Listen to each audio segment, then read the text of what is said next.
Atenção! Começa agora uma teleaula de língua portuguesa do ensino fundamental. Você vai assistir a teleaula de número 79. Bons estudos!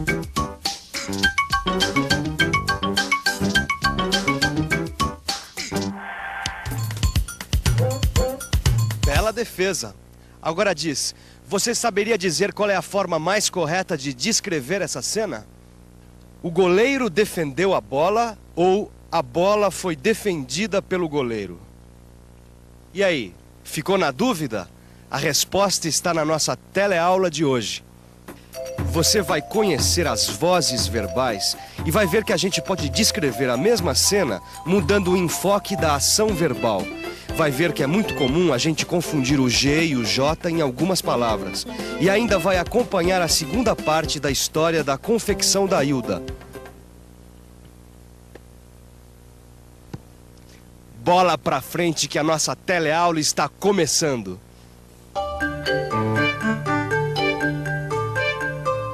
Não aguento mais uma mulher tão passiva. Puxa, Machado, eu vou mudar. Eu prometo ser a mais ativa das mulheres. Não acredito, eu não aguento mais esse seu jeito paciente de ser. Parece que nada que você faz é por causa de uma ação sua. Eu vou me esforçar. Eu vou ser o agente de todas as minhas ações. Ficou louco, Machado? Puxa, Alencar, obrigada por me defender, mas não é nada disso que você está pensando. Não, é que quando a gente estava esperando você chegar, a gente resolveu brincar com um dos assuntos da nossa teleaula de hoje, as vozes verbais. Mas isso a gente vai ver depois, porque agora que o Alencar chegou, é hora de relembrar a história que a gente começou na última teleaula. E com a palavra aos nossos personagens principais, a dona Hilda e o doutor Ricardo. Tudo começou quando um cliente me ligou falando que não ia me pagar os uniformes que eu tinha confeccionado porque eles tinham encolhido. Desesperada, procurei o doutor Ricardo. Expliquei para a Hilda que, através de algumas medidas do Código de Defesa do Consumidor, ela poderia resolver o problema sem prejuízos. Mesmo assim, eu fiquei na dúvida. Sabem como é, né? A corda sempre arrebenta do lado mais fraco. Pois eu praticamente garanti que haveria uma solução. Para começar, eu disse a ela que ela deveria tentar um acordo através de uma reclamação verbal que poderia ser por telefone. Reclamação verbal? É verbal mesmo, quer ver só?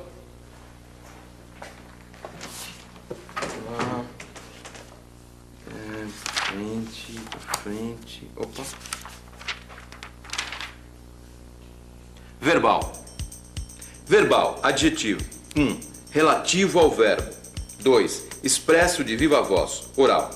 Deu para entender? A Hilda deve reclamar falando, expondo o problema verbalmente, através da voz. Isso é óbvio, né, Machado? Vai reclamar como? Ah, isso não é tão óbvio assim, não. Existem várias maneiras da gente reclamar, de exigir os nossos direitos.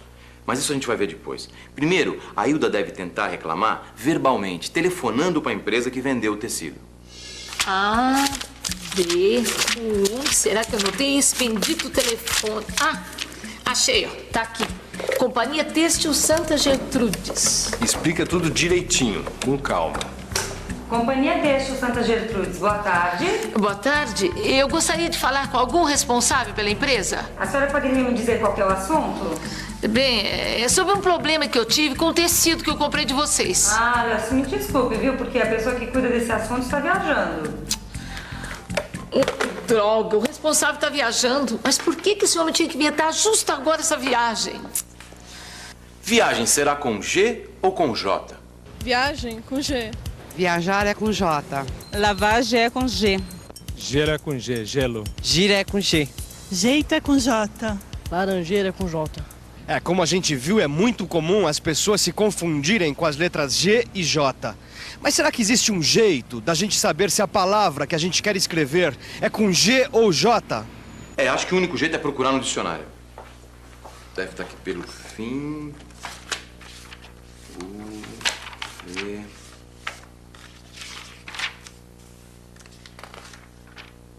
Tá aqui.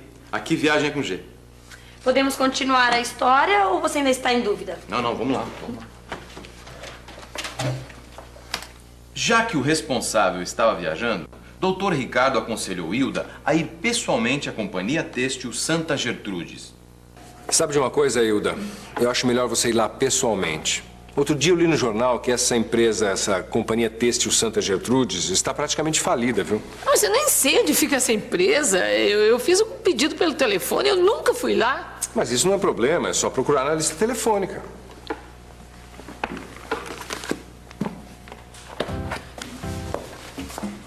É aqui. Agora seja o que Deus quiser. Depois de muita insistência, Hilda foi atendida por um funcionário do departamento de vendas. Finalmente, as vozes verbais. Depois de tanto suspense, você já deve estar curioso para saber o que são as vozes verbais. Pra gente entender melhor, vamos rever os depoimentos da Hilda e do Dr. Ricardo no início dessa teleaula. Mesmo assim, eu fiquei na dúvida. Sabem como é, né? A corda sempre arrebenta do lado mais fraco. Pois eu praticamente garanti que haveria uma solução. Como a gente viu, a Hilda e o Dr. Ricardo têm opiniões bastante diferentes sobre o problema que a Hilda está passando. As opiniões são tão diferentes porque cada um deles está vendo o assunto de um ângulo diferente. O Dr. Ricardo está analisando o problema com a sua experiência de advogado. A Hilda está vendo de dentro. Afinal, ela é a principal envolvida com o assunto. Você deve estar se perguntando o que isso tem a ver com vozes verbais. Simples. Assim como cada um de nós pode ver as coisas que acontecem de ângulos diferentes, nas frases a gente também pode mudar o ponto de vista de ação verbal. O sujeito pode sofrer ou praticar a ação expressa pelo verbo. Vamos rever a frase que suscitou essa explicação. Hilda foi atendida pelo responsável pelo departamento de vendas. O sujeito, no caso, sou eu, Hilda. Só que do jeito que o Machado construiu a frase, quem pratica a ação é o responsável pelo departamento de vendas, e não eu, sujeito. Esse tipo de construção chama-se voz passiva. Apesar de eu, Hilda, ser o sujeito, é ele que pratica a ação expressa pelo verbo. Já se o Machado falasse simplesmente que eu, o responsável pelo departamento de vendas, atendia a Hilda, esta frase estaria na voz ativa. Eu, o sujeito da oração, estaria praticando a ação expressa pelo verbo. Mas chega de blá blá blá, porque eu vim aqui para resolver o meu problema. Eu comprei um tecido de vocês e ele encolheu. Com relação a isso, eu sinto muito. Mas a senhora recebeu o tecido em perfeitas condições. O problema foi na lavagem.